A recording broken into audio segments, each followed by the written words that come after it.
You know, Halloween's a lot of fun, but the costumes, sugar, excitement, parties can all really throw off your kiddos' routine. Today in my top 10 list, I am sharing my top 10 tips for balancing Halloween festivities with your Babywise schedule. Number 10 is to keep sleep a priority. This will kind of depend on how flexible your child is, but a well-rested child will be less cranky.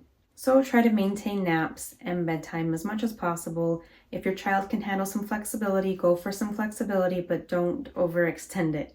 Number 9 is to plan your activities around wake windows. Schedule your outings and your parties around your baby's schedule and what will work best for them. Number 8 is be prepared to have retreat to a quiet space. So if your baby starts to get overstimulated, have a plan for where to go so you can help calm your baby down. Number 7 is stick to familiar foods.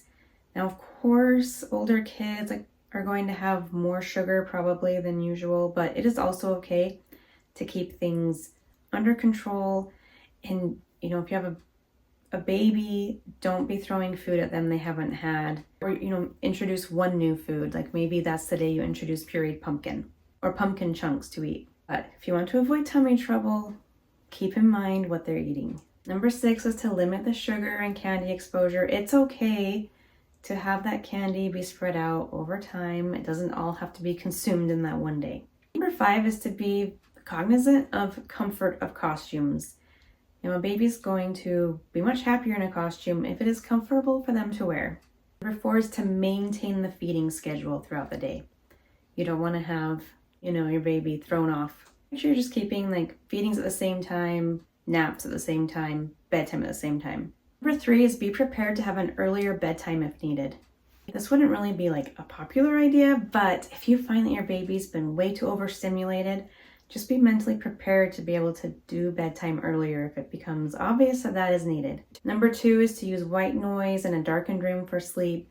So if you are visiting someone, bring your white noise along, or if you're at home and your baby doesn't usually use white noise, think about having it so that parties and trick-or-treaters aren't waking your baby up. And number 1 is to be flexible and go with the flow. You know your baby best. If your baby can handle some disruption, it's okay to have some. So when the schedule shifts, that's okay.